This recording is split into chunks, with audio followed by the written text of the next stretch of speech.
un siervo de Dios, con un corazón muy sencillo. El primer pastor que escucho, sin interés, me edifica mucho sus enseñanzas, y lo comparto. Dios lo bendiga. ¡Qué maravilla palabra! Gracias, Señor, es un deleite de cómo usas a tu siervo para enseñarnos. Gloria a ti, Señor Jesús. Dios le continúe bendiciendo, Pastor J. Manuel Sierra. Me gozo escuchando sus enseñanzas. Hay pocos predicadores como Ud. Dios le siga usando para gloria del Señor y edificación del pueblo de Dios. Saludos desde Ñain.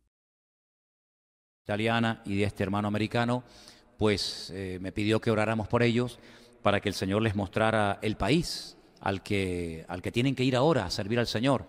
Ellos tienen, ya digo, mucha carga por los musulmanes. No sabían si irse a Marruecos a vivir, a Mauritania, o irse a lo mejor a Siria, sí, a jugarse la vida. Es un matrimonio que ya dice que ya son mayores, tienen 67 años cada uno, ya tienen a sus hijos y a sus nietos criados, y ellos dicen, mira, ahora nos queremos dedicar a servir al Señor evangelizando, pero claro, ellos saben que se despiden y probablemente nunca más vuelvan, porque no van aquí al sur a evangelizar, van a países donde si te pillan, te crucifican, te descuartizan, te queman vivo o te apedrean. Entonces, oremos para que el Señor les muestre exactamente el lugar al que tienen que ir. Por otra parte, decirles que lamentablemente se siguen cerrando iglesias prácticamente todas las semanas en el norte de Italia. Es una ley camuflada que dicen que no van en contra de la libertad religiosa, pero realmente es una guerra en contra de la iglesia. La última iglesia que cerraron, una iglesia de más de 400 personas, propiedad, la iglesia es propiedad, pero resulta de que ahora ha salido una nueva ley, cada mes cambian la ley, y resulta que ahora exigen que según el número de miembros tienen que tener el equivalente a plazas de aparcamiento. Es decir, ¿ustedes cuántos son? 100, pues tienen que tener 80 plazas de garaje. Son 200, tienen que tener 100 plazas de garaje. Claro, hermano, imagínense nosotros, por ejemplo, a nosotros nos cerrarían la iglesia. Entonces, por ahí te están pillando, que si la salida de emergencia, que no tiene plazas de aparcamiento, que si el vecino de arriba, que si no sé qué, no sé cuánto. Bueno, pues una iglesia la semana pasada, estando yo allí, la cerraron de 400 personas, propiedad, y que todavía la están pagando. Entonces la situación está muy, muy complicada, los pastores están preocupadísimos, han ido a Roma a hablar con las autoridades, pero realmente es una situación muy, muy complicada la que se está viviendo ahora mismo en el norte de Italia. Estuve predicando en otra iglesia del pastor Emanuel, un pastor ya muy mayor. Yo calculo que ellos tendrán que tener, tanto él como su esposa, 70 y pico de años, mínimo 70 años. Estuve en esta iglesia 3 días, jueves, viernes y sábado. Unos hermanos encantadores, gente buenísima. El tema es que no hay sustituto para este pastor.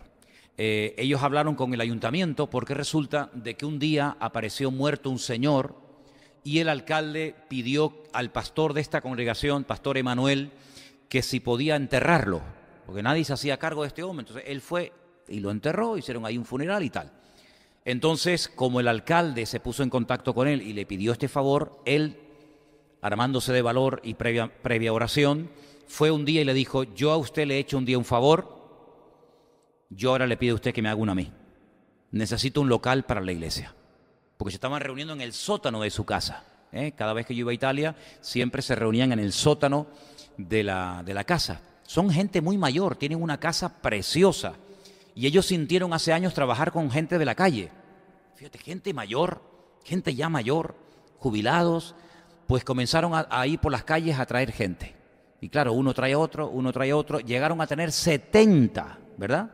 70 personas en su casa, refugiados, musulmanes, drogadictos. Entonces, claro, como él tiene una casa en un barrio muy bonito de Milán, claro, si construían hacia arriba no le iban a dar permiso. ¿Qué es lo que hizo? Comenzó a cavar y venga a hacer huecos, como los topos, y venga a hacer agujero, y venga a hacer agujero. Al final tiene como 2 o 3 pisos hacia abajo y allí vivían 70 personas. Y bueno, ya ese ministerio, digamos que se acabó.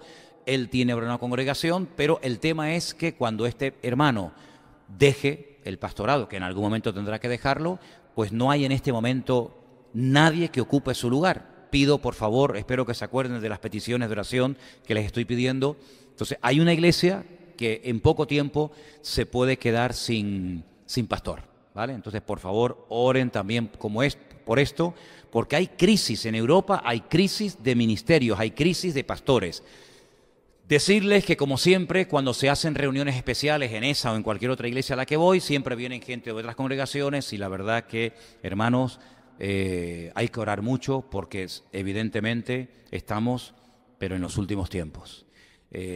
Hay hermanos que están sufriendo porque no reciben palabra, están en medio de enseñanzas extrañas y raras, y cuando van a cultos especiales donde escuchan pues una predicación, un estudio bíblico de la palabra del Señor, normal y corriente, pues se quedan muy impactados y orar, porque dice la Biblia, y es una profecía que se está cumpliendo, que en los últimos tiempos la maldad se multiplicaría, pero que en los últimos tiempos la gente tendría ganas. Bueno, la palabra que aparece en Timoteo es comezón de oír, ganas de oír, ¿verdad? Picazón de oído, dice el griego, ¿no? Les picaría, tienen ganas de oír, pero que se amontonarían maestros conforme a sus propias concupiscencias y apartarían de la verdad a mucha gente. Y es lo que está pasando. Lamentablemente estamos viendo cómo hay mucha gente que llora por escuchar palabra de Dios. Y me venían estos días esa historia, seguramente ustedes la conocerán, del libro del profeta Samuel, donde dice que en aquellos días escaseaba la palabra. ¿Se acuerdan ese versículo? En aquellos días escaseaba la palabra. No había palabra, no había revelación. El Señor le tiene que hablar a un niño, ese niño amonesta al sacerdote Elí. En fin, todos conocen la historia. Así que, queridos hermanos, hay tanto por pedir, tanto por clamar. La obra del Señor necesita urgentemente un renuevo espiritual. Este año, gracias al Señor, de los 6, hoy recibía una información muy buena sobre la cantidad de países que todavía no tienen la Biblia, ni una porción de la Biblia en su idioma. Leí hace un instante que hay más de 6.800 idiomas en el mundo, más de 6.800 idiomas. 600 y pico millones de personas todavía no tienen la Biblia, ni un versículo, nada, no tienen nada. Entonces el trabajo todavía es inmenso. Todavía hay lugares donde no se sabe quién es Jesucristo. Todavía hay lugares donde todavía no se conoce nada de la palabra de Dios. No tienen nada, absolutamente nada. Qué privilegio tan grande, amén, hermanos. Qué privilegio tan grande el poder tener nosotros una Biblia con diferentes versiones, tamaño grande, tamaño pequeño, de bolsillo, de no sé qué. Valoremos todas esas cosas. Y hablando de Biblia, yo quisiera leer en esta noche pues una porción que se tiene que leer en estos días. Mateo capítulo 2, quiero leer, porque yo sé que en estos días algunos por ahí dirán, bueno, pero Jesús no nació en diciembre. Es verdad, tienen razón, si no se queden sorprendidos cuando alguien te diga, pero bueno, Jesús no nació en el mes de diciembre. En diciembre hace mucho frío. Ayer me hablaba un hermano de Israel y me dice, oye, está haciendo mucho frío en Jerusalén. Claro, imagínense, la Biblia dice que los pastores estaban al aire libre cuidando las ovejas. Pero hombre, por favor, ¿cómo van a estar los pastores al aire libre en pleno mes de diciembre con frío, con nevadas tremendas que a veces caen en Israel? Evidentemente Jesús no nació en diciembre. Lo más probable que haya nacido entre los meses de septiembre y octubre, ¿vale? Esa es la pura realidad. Pero ¿qué más da? ¿Qué más da? Nosotros no estamos, en cierto sentido, adorando, haciéndole culto a un día. Nosotros lo que estamos es recordando, aunque hay que hacerlo todos los días, pero estamos recordando de una forma especial que nuestro Señor Jesucristo vino a este mundo a nacer, ¿sí o no? ¿Qué más da que naciera en octubre, en septiembre? ¿Cambia eso mucho la realidad? Dígame, ¿cambia mucho eso la realidad? Pues no. Y mira, gracias a Dios que todavía en este país, con el ateísmo y con la indiferencia que hay, que todavía se pueda tener un día en el año. Yo sé que la mayoría de la gente no tiene ni idea de lo que están celebrando, sobre todo las nuevas generaciones, pero que por lo menos para nosotros sea una oportunidad para decirle al mundo qué es lo que estamos recordando. Por eso el sábado, que yo les pido oración y después estaremos orando por esto, tenemos una oportunidad, probablemente sea la última oportunidad del año, escúchame bien. Seguramente será la última oportunidad como iglesia que tengamos este año. A título personal tenemos oportunidades todos los días, pero como iglesia tendremos el sábado a lo mejor la última oportunidad del año para poder invitar gente aquí para que vean algo diferente y que lógicamente después van a escuchar la palabra del Señor. Y que sepan que si en estos días estamos recordando el nacimiento de Cristo, aunque repito, no sea exactamente la fecha, ¿para qué vino? ¿Para qué vino? ¿Para qué tuvo que descender el Dios del cielo y venir a este mundo a morir por nosotros? Bueno, pues vamos a tener una oportunidad maravillosa para poder explicarlo, ¿sí? Vamos a leer en Mateo capítulo 2. ¿Lo tienen, hermanos? Mateo capítulo 2, vamos a leer a partir del versículo 1. Además lo tienen ahí en la pantalla para que ustedes puedan seguir la lectura. Dice que cuando Jesús nació en Belén de Judea, en los días del rey Herodes, vinieron del oriente a Jerusalén unos magos. Y dijeron, ¿dónde está el rey de los judíos que ha nacido? Porque su estrella hemos visto en el oriente y venimos a adorarle. Oyendo esto, el rey Herodes se turbó y toda Jerusalén con él. Y convocados todos los principales sacerdotes y los escribas del pueblo, les preguntó dónde había de nacer el Cristo, el Mesías. Ellos le dijeron, mira cómo sabían la respuesta, en Belén de Judea, porque así está escrito por el profeta. Y el versículo de Miqueas, concretamente el libro del profeta Miqueas, dice, y tú, Belén, de la tierra de Judá, no eres la más pequeña entre los príncipes de Judá, porque de ti saldrá un guiador que apacentará, que regirá a mi pueblo Israel. Entonces Herodes, versículo 7, llamando en secreto a los magos, indagó de ellos diligentemente el tiempo de la aparición de la estrella. Seguramente esa conversación tuvo que durar mucho tiempo. Y enviándolos a Belén, dijo, id allá y averiguad con diligencia acerca del niño. Y cuando la halléis, hacédmelo saber, para que yo también vaya y le adore. Mentiroso. Qué mentiroso. Siempre los políticos se han caracterizado por algo. Por ser mentirosos. Porque es mentira, él no iba a adorar al Señor. Versículo 9 dice, ellos habiendo oído al rey, se fueron, y aquí la estrella que habían visto en el oriente iba delante de ellos, hasta que llegando se detuvo sobre donde estaba el niño. Y al ver la estrella se regocijaron con muy grande gozo. Versículo 11. Al entrar en la casa vieron al niño con su madre María. Postrándose, lo adoraron. Y abriendo sus tesoros le ofrecieron presentes. Y dice que le ofrecieron oro, incienso y mirra. Pero siendo avisados por revelación en sueños que no volviesen a Herodes, regresaron a su tierra por otro camino. Y después, a continuación, viene una matanza, que dicho sea de paso es el cumplimiento de una palabra profética que decía que morirían muchos niños inocentes en la época en la que naciera el Señor Jesucristo. Tremendo, ¿no? Miren, hermano, esto pasó hace 2000 años, ¿saben? Pero para nosotros es como si hubiera pasado ayer. Porque la humanidad estaría totalmente perdida si el Señor Jesucristo no hubiera venido a este mundo hace 2000 años. El pueblo de Israel, que era el único pueblo que tenía la promesa de que nacería un Mesías, porque los filisteos, los amorreos, los cananeos, etcétera, no tenían ni la más remota idea de esto. Claro, hoy en día continentes enteros saben perfectamente que vino, que nació en Belén de Judea, etcétera, pero en aquella época solamente había un pueblo, un pequeño pueblo llamado Israel, que eran los únicos que durante siglos, generaciones y generaciones, estuvieron esperando el cumplimiento de una promesa. La primera vez que el Señor Dios, el Creador del cielo, dio una promesa, está en el libro del Génesis. En el libro de Génesis, la primera promesa de la Biblia tiene que ver con el nacimiento del Mesías. Génesis 3:15. ¿Conocen ese versículo? Busquen a ver qué dice Génesis 3:15 en su Biblia. ¿Qué dice en su Biblia, hermano? Busquen su Biblia, hermana. ¿Qué dice esa promesa? Pondré enemistad. ¿Quién está hablando ahí? Perdón. ¿Quién está hablando? Está hablando Dios. Pondré enemistad entre ti y la mujer. Cuando le dice entre ti, ¿a quién le está hablando? A Satanás. Dios le está hablando a Satanás. Pondré enemistad, pelea, conflicto, discrepancia entre ti y la mujer. Entre tu simiente, entre tu semilla, entre tu simiente y la simiente suya. ésta te herirá en la cabeza y tú le herirás en el calcañar. Esa es la primera promesa de la Biblia. Es una promesa que tiene que ver con la venida del Mesías.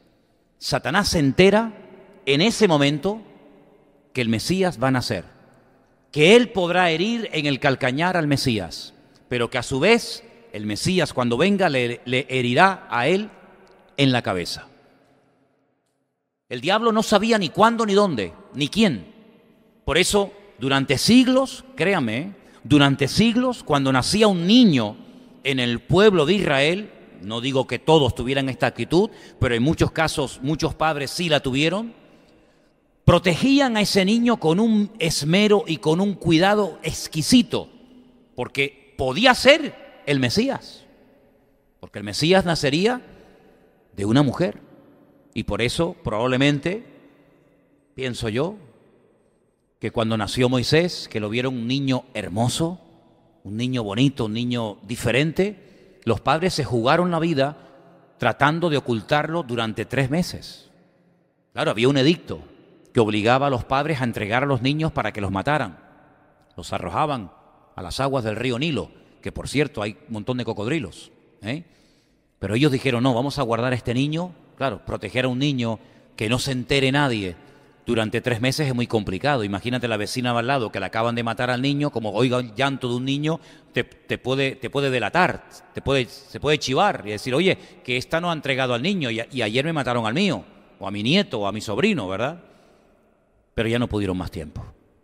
3 meses oculto ese niño, al final tuvieron que entregarlo a la mano de Dios y Dios lo protegió. Pero ese no era el Mesías, fue un Mesías, fue un libertador, pero no era el verdadero Mesías que se promete ahí en Génesis capítulo 3, verso 15. Y bueno, probablemente Abraham también tuvo esa sensación de decir, oye, si mi hijo, este hijo tan especial que ha nacido de un milagro, que el Señor me lo ha prometido, y si es el Mesías, vete tú a saber si es el Mesías. Sin embargo, el Mesías no nació hasta mucho tiempo después. Nació en un pequeño pueblo que hoy en día se puede visitar. Es un pueblo que está bajo la autoridad palestina. Se llama Belén de Judea. Allí nació el Señor Jesucristo. Y cuando vienen estos hombres de lejanas tierras a adorar al Señor, vienen guiados de una forma sobrenatural. Ellos vienen guiados, dice, por un astro, por su estrella que hemos visto en el oriente. Y venimos a adorarle. Claro, ellos llegan al palacio del rey Herodes. Ahora, si ustedes van a Belén, a la entrada del pueblo de Belén, hay una montaña. Bueno, realmente hay como 2, pero una está cortada a la mitad, la otra está normal, pero la otra está como partida a la mitad. Y es que Herodes mandó que la cortaran, que la aplanaran, y en lo alto, esas cosas que le daban a los reyes de la época, que en lo alto le pusieran un palacio. Y ese lugar se llama el Herodión. Se puede visitar, aunque todavía está siendo excavado por los arqueólogos y tal, porque hay muchísimo para ver allí. Y claro, cuando ellos llegan de Oriente, entran y ven aquel enorme palacio y dicen, bueno, pues si este es el rey de Israel, este sabrá dónde habrá nacido el Mesías. Sin embargo, no tenía ni la más remota idea. Tiene que llamar a los eruditos, tiene que llamar a los que conocían la Escritura, y la respuesta fue perfecta. Bueno, las Escrituras, el profeta Miqueas concretamente, dijo que tenía que nacer en Belén de Judea. Bueno, pues si nació en Belén de Judea, tiene que estar por aquí. Vayan ustedes, díganme dónde está, cómo es el niño, y después yo voy también y lo adoro. Es falso, rotundamente falso. Herodes nunca fue a adorar a Jesús. Herodes lo que quería era matarlo, porque para él era un competidor. Claro, ahora tú imagínate, ponte tú en el lugar de Herodes, que lleguen estos personajes cargados con un montón de mercancía, no es que traían una cajita ahí ridícula, sino con camellos y tal, viajando semanas, meses probablemente, y que le digan al rey de Israel, ¿dónde está el rey? Vamos a ver, ¿cómo que dónde está el rey? ¿Lo tienes delante? No. ¿Dónde está el rey de los judíos? Porque su estrella hemos visto en el oriente. ¿Cómo se tuvo que sentir Herodes? ¿Creen ustedes que le hizo gracia que unas personas de lejanas tierras vinieran, se entrevistaran con él, vieran toda la pompa, el palacio, los criados, los sirvientes, los soldados, y que le digan ¿dónde está el rey de los judíos? Se tuvo que sentir fatal, no le tuvo que hacer ninguna gracia. Pero es que Herodes sabía perfectamente las Escrituras. Herodes era idumeo, era descendiente de Esaú, pero él conocía las Escrituras. Y él, sin darse cuenta, cumple con una profecía, lamentablemente no con la de ir a adorar al Señor, sino con aquella de matar a los niños en aquel tiempo. Si quieren la leemos, estamos en Mateo capítulo 2 y la profecía está en el versículo 18. El 2:18 es una profecía escrita por el profeta Jeremías. Voz fue oída en Ramá, grande lamentación, lloro y gemido. Raquel que llora a sus hijos y no quiso ser consolada porque perecieron. Entonces se cumplió otra profecía, otra más. Pero ¿cuántas tenían que cumplirse, hermanos? ¿Cuántas profecías tenían que cumplirse para decir, este es el Mesías y no aquel? Pues miren, aproximadamente unas 150. Y algunas de ellas mientras era niño. Otras mientras estaba crucificado. Otras mientras estaba muerto. Es decir, era prácticamente imposible, totalmente imposible que una persona dijera, bueno, yo me voy a aprender de memoria todas las profecías que se tienen que cumplir en la vida del Mesías para hacerme pasar por el Mesías. Era prácticamente imposible. Porque si las cumplías prácticamente todas, después te quedaba el examen final. ¿Y cuál era el examen final? La resurrección. Si no resucitas, aunque hayas cumplido 148, la prueba final la suspendes, no sirve absolutamente de nada. Juan, tiempo más tarde, cuando escribe una carta, dice, hermanos, y esto quiero que se te meta bien dentro y espero que lo tengas claro, dice, nosotros estamos en el verdadero. ¿Cuántos dicen amén? Nosotros estamos en el verdadero, y el verdadero es su Hijo Jesucristo. ¿Cuántos dicen amén? Bueno, pues lamentablemente hay algunos que en los últimos tiempos dice que apostatarán de la fe. Vamos a leerlo. Vamos a leer en una de las cartas que Pablo le escribe al pastor Timoteo para que veáis cómo en los últimos tiempos a algunos parece como que se les olvidará lo importante que es tener bien claro que hay que ser fiel hasta la muerte y no dejarnos seducir por doctrinas o enseñanzas extrañas. Primera de Timoteo capítulo 4. ¿Lo tienen? Hermano, me gustaría que de vez en cuando me dijeran algún amén, si no les importa. ¿Me pueden decir algún amén? Gracias, hermano, les agradezco. Yo sé que me siguen muy atentamente, pero es que me voy a quedar dormido. Como están tan callados, me voy a quedar dormido. Primera de Timoteo capítulo 4 dice, el Espíritu dice claramente. ¿Qué dice? Léalo conmigo. Que en los postreros tiempos algunos apostatarán de la fe. Escuche, escuchando a espíritus engañadores y a doctrinas de demonio. Vamos a pararnos ahí. Yo quiero preguntar algo. Si esto lo dice el Espíritu, que en los postreros tiempos algunos apostatarán de la fe, la pregunta es, ¿estamos ya en los postreros tiempos o esto es algo que nosotros no vamos a ver?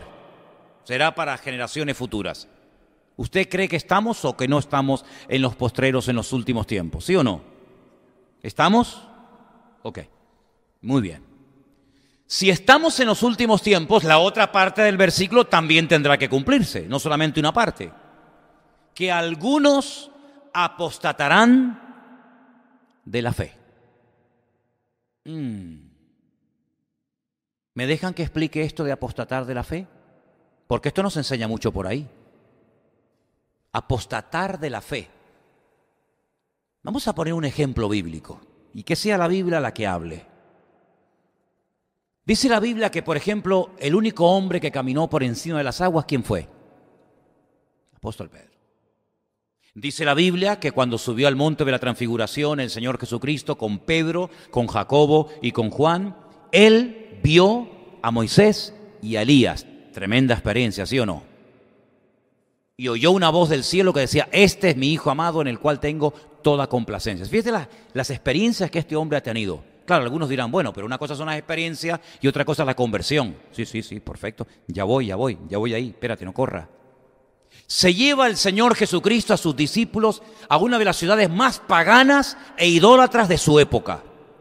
Una ciudad que en la actualidad se conoce bajo el nombre de Banias. Está en ruinas, no vive nadie allí. Es un parque nacional, tienes que pagar una entrada para poder verla. Pero en aquellos tiempos se llamaba Cesarea de Filipo. Había dos Cesareas en los tiempos de la Biblia, Cesarea la Marítima y Cesarea de Filipo, en honor al César de Roma. Bien. En esa población había un templo que hoy en día se puede visitar, está en ruina, lógicamente. Era el templo al dios Pan, pero no al pan de comer, sino al dios del terror, del pánico. A ese dios se le adoraba con víctimas humanas. Se tiraban niños y jóvenes vírgenes a una cueva donde salía fuego de las entrañas y era terrible, un lugar terrorífico, de muerte, de satanismo, de todo. En aquel lugar, no en Jerusalén, no en Samaria, no en Capernaum, en aquel lugar de paganismo terrible, el Señor lanza la pregunta: ¿qué dice la gente acerca de mí? ¿Os acordáis? ¿Cuáles fueron las respuestas que le dieron al maestro? Algunos dicen que eres Elías. ¿Por qué dijeron Elías? ¿Qué tiene que ver Elías? Bueno, es que hay una profecía que todavía los judíos la están esperando que se cumpla, aunque ya se cumplió, que dice que Elías tenía que venir antes del Mesías. Entonces, claro, como el Señor hacía tantos milagros y tenía un mensaje tan poderoso y cautivador, dijeron, pues este debe ser Elías que ha resucitado o que ha, digamos, entrado su espíritu, su unción en él. Pero no, Jesús no era Elías. Algunos dicen que tú eres Juan el Bautista. Claro, uno de los profetas más importantes de la historia, de los nacidos de mujer, no hubo otro más grande que él, dijo el Señor, el profeta que comenzó a hablar 400 años después de un larguísimo período de silencio entre el Antiguo y el Nuevo Testamento. Ya lo habían matado, dice, bueno, pues será él, como los judíos creen en la reencarnación, todos, pues este será Juan el Bautista. Otros dicen Jeremías. ¿Y qué pinta Jeremías aquí? Porque se cree que el único que sabía dónde estaba escondida el Arca de la Alianza era Jeremías, que fue el que la ocultó para que Nabucodonosor no se la llevara a Babilonia. Él la ocultó y él era el único que sabía dónde estaba. Entonces había una leyenda que decía que el único que podía revelar el escondite, el lugar secreto donde estaba escondida el Arca de la Alianza era Jeremías. Entonces este puede ser Jeremías. Ni una cosa ni otra. Bueno, y yo para ustedes, ¿quién soy? A mí me llama la atención que Juan no dijo nada. Ni Santiago. Ninguno. Solamente uno. ¿Y saben quién fue? Pedro. Y no lo dijo porque se emocionó, porque quería quedar bien. No, cuidado. Cuando él dice, tú eres el Hijo del Dios viviente, tú eres el Mesías, y lo reconoce públicamente, el que me confiese delante de los hombres, yo le confesaré delante de los cielos. Porque con el corazón se cree con justicia, pero con la boca se confiesa para salvación. Él no niega, él lo confiesa, y lo confiesa bien. Y todo el que invocare el nombre del Señor y el que confesare públicamente al Señor será salvo, ¿sí o no? Claro, es que hay que coger todo el paquete y no coger lo que nos interesa. Y el Señor Jesucristo dice algo tremendo, que nunca se lo dijo a nadie. Bienaventurado eres, Simón, hijo de Jonás, porque esto que acabas de decir no te lo reveló, no te lo enseñó papá, ni mamá, ni sangre, ni carne, sino que te lo reveló mi Padre que está en los cielos. Vamos, más claro, agua. Mira, si alguno era creyente, ese era Pedro, ¿sabes? Muy bien, días más tarde, ese Pedro, que es alabado públicamente por el Señor, cuando le dice el Señor, bueno, pues ahora que sabes quién soy, prepárate, voy a ir a Jerusalén y me van a matar y me van a crucificar y voy a morir, etcétera, etcétera. Pedro dice, de ninguna manera te acontezca esto. Y el Señor le dice, apártate de mí, Satanás. Increíble, ahora le dice bienaventurado, mañana le dice, apártate de mí, Satanás. Fíjate tú los vaivenes que puede dar la vida de un creyente que no tiene buena base en el Señor. Pero no solamente eso, sino que el Señor le pide la última noche oración a Pedro. Sí, ya sé, también a Juan y a Santiago, ya lo sé. Pero estoy destacando la figura de Pedro. Pedro, Jacobo, Juan, esta noche orad por mí. Si no era creyente, porque algunos dirán, no, pues que no era creyente, ¿cómo le pide oración a un inconverso? ¿Tú crees que el Señor le va a pedir a un inconverso que ore por él? Por favor. Le pide oración a Pedro, le pide oración a Juan y le pide oración a Santiago, porque de los 12 eran, pues oye, pues no sé, los más comprometidos, los más santos, los más cercanos a él. Pero esa noche no solamente se le quedan dormidos físicamente, sino que espiritualmente también se quedó dormido Pedro. Y entonces dice que llegó a negar en varias ocasiones públicamente con voz audible al Señor. Ok. Aunque parezca que esto no es tan grave, sí tiene su gravedad, y la tiene. Porque dice la Biblia que 72 horas después, cuando el Señor Jesucristo resucita, que sabe perfectamente que Pedro ha apostatado, que Pedro ha negado al Señor, cuando Él resucita le dice a María Magdalena, le da el siguiente encargo. María, dile a mis discípulos y a Pedro que vayan a Galilea, que quiero hablar con ellos. Fíjate el dato. Dile a mis discípulos. Bueno, ahí entran todos. No, todos no. Tú has dicho que no me conoces. Y aquí amor a la fuerza no es por presión, es por convicción. Tú el otro día me confesaste, al otro día me negaste, por lo tanto tú verás. Yo quiero entrevistarme con mis discípulos y con Pedro. Y sabemos que el Señor restauró a Pedro. Entonces, en los últimos tiempos, dice la Biblia que no todos, gracias a Dios, si no imagínate dónde estamos tú y yo, algunos apostatarán de la fe. ¿Pero de qué fe van a apostatar? ¿De una fe que no han conocido? ¿De un Señor que no han experimentado? Un inconverso no apostata de la fe. ¿Cómo va a apostatar un idólatra, un inconverso, una persona que no ha nacido nuevo? ¿De qué fe va a apostatar? No puede apostatar de una fe que nunca ha formado parte de su vida, de su esencia como creyente. Algunos apostatarán de la fe y escucharán a espíritus engañadores y a doctrinas de demonios. Y esto que hemos leído durante años, en algún momento de la vida, pues lo tendremos que ver. Y estamos viendo, queridos hermanos. Claro, yo no he contado todas las conversaciones y todas las personas que se me han acercado a mí en estos días que he estado fuera, pero no se pueden ustedes imaginar la cantidad de barbaridades y de locuras y de disparates que están entrando en las congregaciones y que la gente las está creyendo y las está siguiendo. Y por eso dice la Biblia que por falta de conocimiento, por falta de temor de Dios, algunos apostatarán de la fe. Y bueno, si vuelven, pues gloria a Dios, pero yo ahí ya ni entro ni salgo. Entonces, ¿os dais cuenta, queridos hermanos? ¿Os dais cuenta cómo los últimos tiempos, dice aparte, van a ser tiempos peligrosos, tiempos difíciles? Yo me acuerdo hace años cuando vivíamos en Argentina que había un pastor que de vez en cuando le decía a la iglesia, a mí se me quedó aquello porque me hacía mucha gracia, decía, ¿cuántos de los que están aquí esperan que el mundo vaya mejor? Y muchos levantaban la mano y se me quedaban mirando y me decía, Manuel, mira, estos son los que van a seguir al anticristo.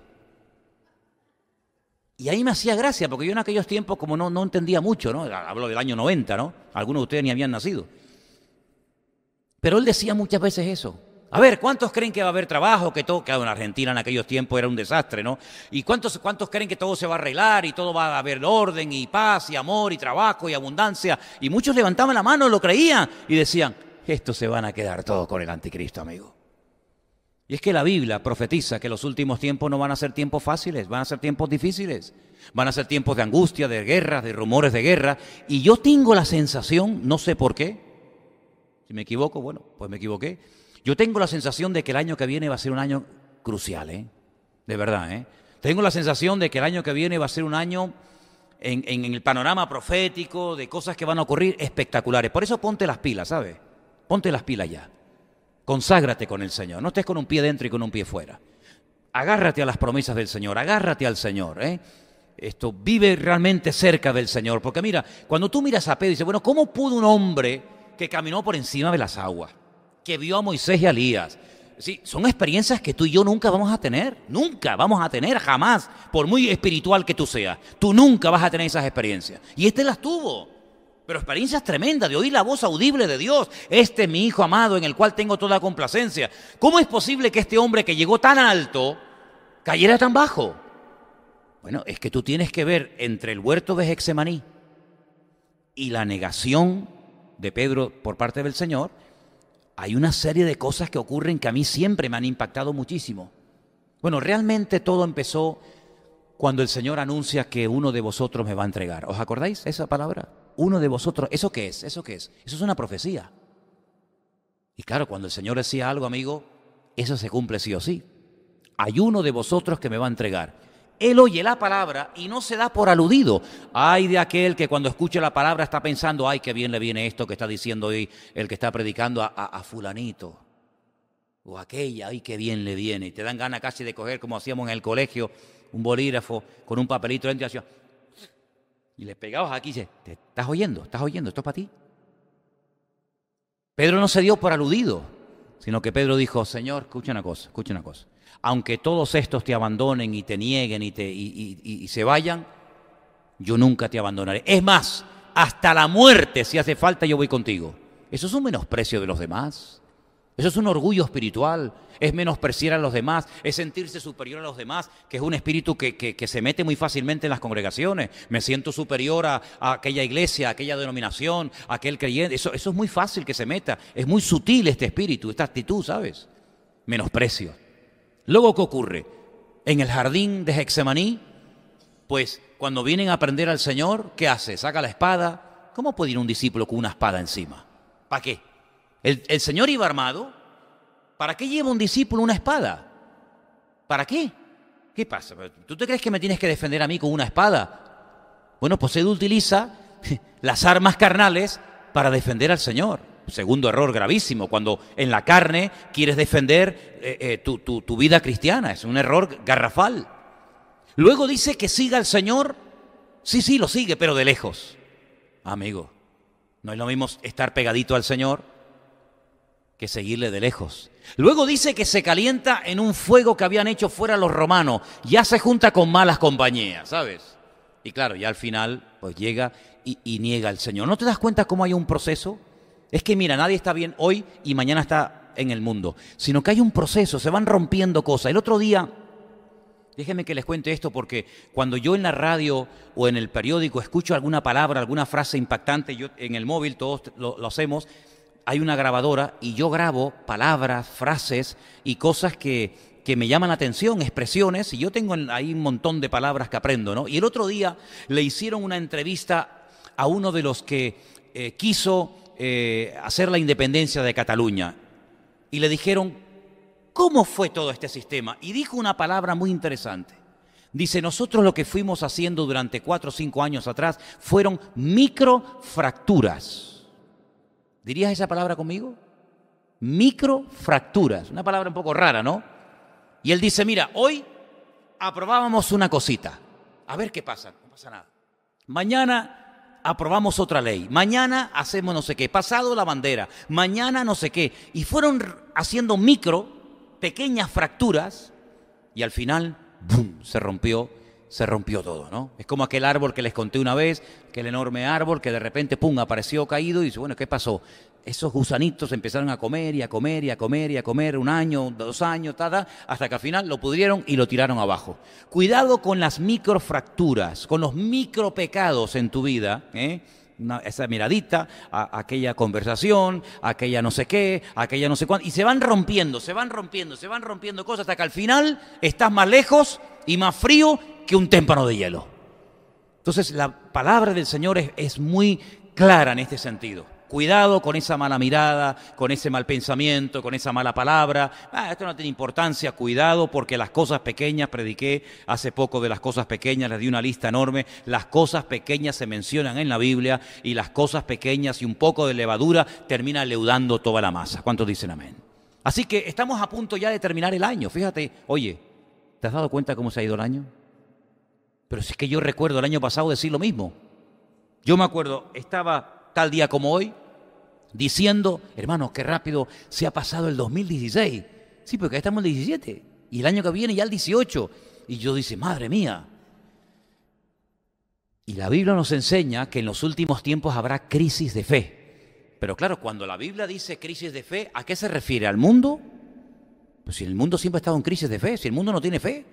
Crisis de fe en la casa de Dios. Es en la casa de Dios. Y quiero terminar diciendo algo que el otro día leía y me impactó mucho la atención.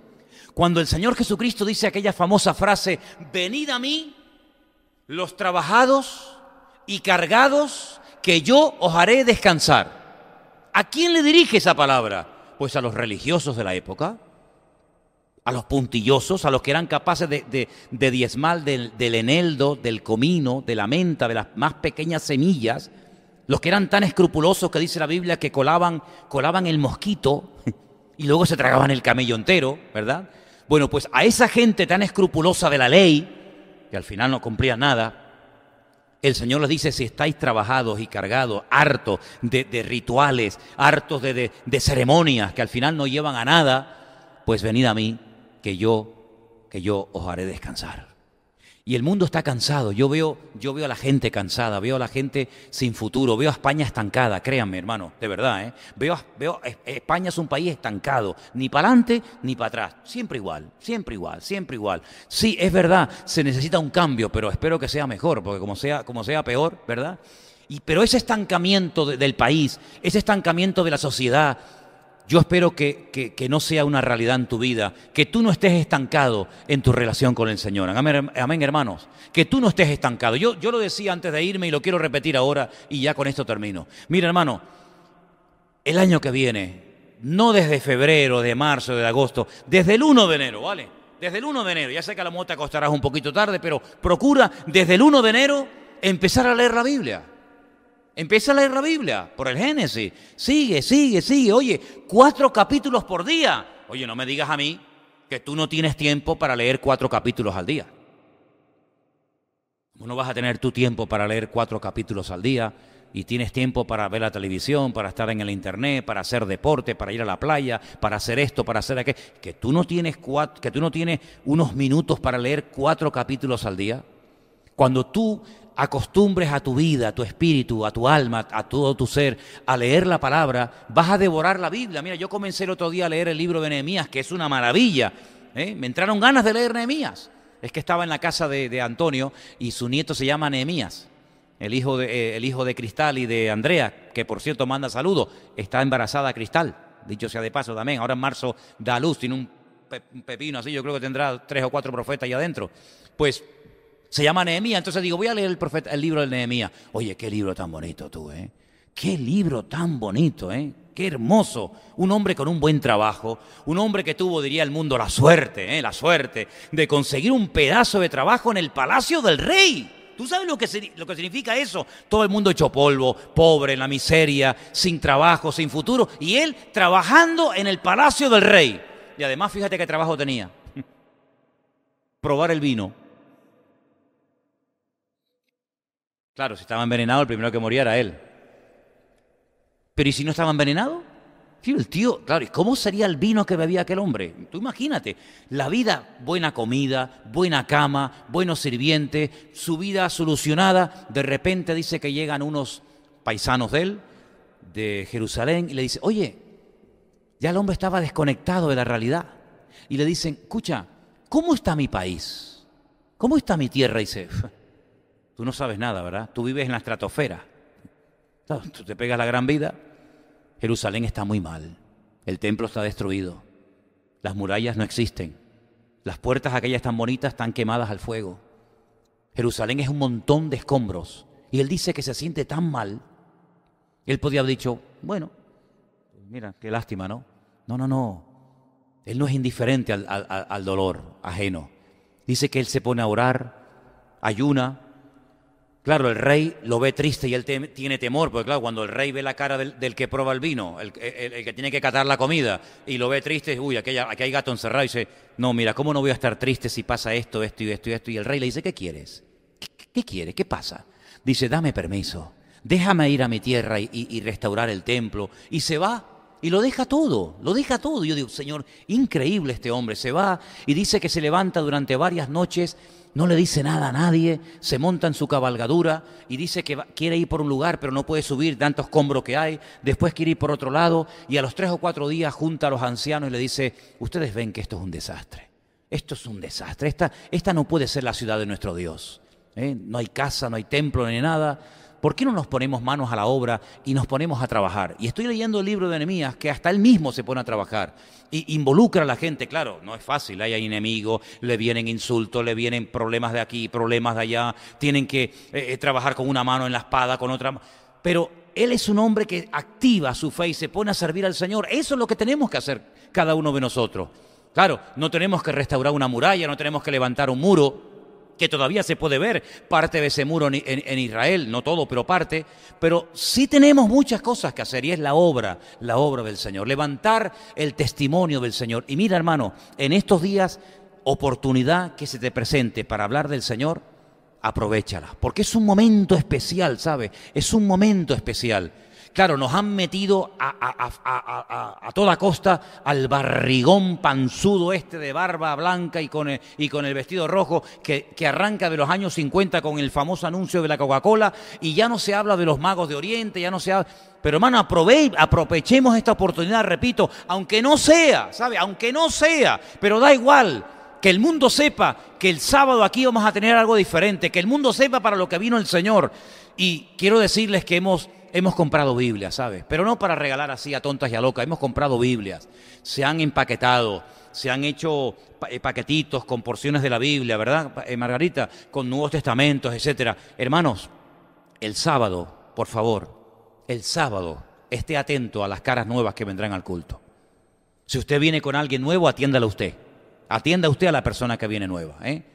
Pero si usted no trae a nadie, por lo que sea, que espero que no sea así, si usted no trae a nadie, fíjese si hay alguna visita, alguna cara que no es habitual verla en la iglesia, acérquese a él, acérquese a ella, sea hospitalario, dile la bienvenida, regálele un Nuevo Testamento, regálele una Biblia, pregúntale cómo se llama, invítelo para los cultos, ¿sí? Tenga esa iniciativa, no esté ahí sentado escuchando, sino aproveche la oportunidad que el Señor le va a dar este fin de semana. Y de aquí al sábado podemos invitar a mucha gente. De hecho, yo quiero que me traigan ahora los folletos que hemos hecho para orar y pedir que el Señor los bendiga, y que cada folleto que repartamos, cada uno de nosotros, sea una persona que Dios mediante venga este sábado. Hemos traído 40 sillas más para llenar todo este lugar y para tener un programa especial que glorifique sobre todo al Señor. Pero también queremos que sea una herramienta para poder evangelizar y explicarle al mundo el motivo por el cual el Señor Jesucristo vino hace 2000 años. ¿Cuántos dicen amén? Vamos a ponernos de pie, por favor, todos. Aquí tenemos los folletos que se han hecho. Gracias, Anderson. Amén. Aquí tenemos los folletos que con la ayuda del Señor vamos a repartir de aquí al sábado. Vamos a orar para que el Señor toque los corazones, toque las vidas. Pido que por favor estén orando para que todo salga bien. El sonido fundamental, las luces, los niños, la obra de teatro que va a haber, la decoración, en fin, todo el mensaje que finalmente va a haber. Hermanos, que todo salga dirigido por el Señor. Todos los años es una bendición, ¿sabes? Y queremos que este año lo vuelva a hacer. Y queremos que este año mucha gente venga y escuchen el verdadero mensaje. No el comercial, el verdadero mensaje que tenemos que darle al mundo, para que sepan que el Señor Jesucristo está vivo. ¿Cuántos dicen amén? Cierra tus ojos, vamos a orar. Padre Celestial, te damos muchas gracias en esta noche, Dios mío, por este privilegio que nos das de preparar algo especial para que este sábado, Dios mío, podamos invitar a mucha gente nueva que no te conocen, que no saben absolutamente nada de lo que estamos celebrando en estas fiestas, en estas fechas. Señor, usa nuestras vidas. Señor, esto